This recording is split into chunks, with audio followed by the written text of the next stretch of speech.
ரெபேல் GV Prakash ஹீரோவாக நடித்து ரொம்ப நாளைக்கு பிறகு வெளியே வர்ற படம் அப்படின்னு சொல்கிறோம். மாமிதா பைஜு இவங்க இந்த படத்தில் ஹீரோயினாக பண்ணுறாங்க. ஆல்ரெடி பிரேமலு அப்படிங்கிற ஒரு படம் வந்து பார்த்திங்கன்னா சக்ஸஸ்ஃபுல்லாக தமிழ்நாடு வரைக்கும் பெரிய அளவில் சக்ஸஸ்ஃபுல்லாக போயிட்டுருக்கு அப்படின்னு சொல்லலாம். அந்த கதாநாயகி தான் மாமிதா பைஜு. அடுத்து வந்து பார்த்திங்கன்னா இந்த படத்தில் கல்லூரி வினோத், அதுக்கப்புறம் நம்ம ஆதித்யா பாஸ்கர் அப்படிங்கிறவங்களாம் நிறைய பேர் படத்தில் இருக்கிறாங்க. படம்லாம் படிக்க ஆரம்பித்தோம்னா ரொம்ப டைம் ஆகும். நிகேஷ் அப்படிங்கிறவரோட ஸ்கிரிப்ட் அண்ட் டைரக்ஷனில் இந்த படம் வெளியாகுது. இந்த படத்தை வந்துட்டு ஸ்டூடியோ கிரீன் ஞானவேல் ராஜா இவர் தான் இந்த படத்தை தயாரிக்கிறார். இந்த படத்தோடைய டீசர் ஆடியோ இது எல்லாமே வந்து பார்த்திங்கன்னா நம்ம தனுஷ் சமீபத்தில் தான் வெளியிட்டார். இந்த படம் மார்ச் 22 தேட்டரிக்கெலாம் ரிலீஸ் ஆகுது அப்படின்னு அஃபிஷியலாக சொல்லியிருக்கிறாங்க.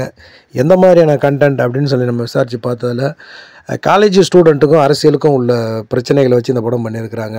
அடுத்ததாக நம்ம வடக்குப்பட்டி ராமசாமி, இந்த படத்தோட டிஜிட்டல் ரைட்ஸ் வந்து பார்த்திங்கன்னா ஆஹா தமிழ் இவங்க வாங்கியிருக்கிறாங்க. சீக்கிரமாகவே ஸ்ட்ரீமிங் டேட் அறிவிக்க போகிறத அஃபிஷியலாக சொல்லியிருக்கிறாங்க. பார்க்க வேண்டிய சுமாரான ஒரு படம் தான் இந்த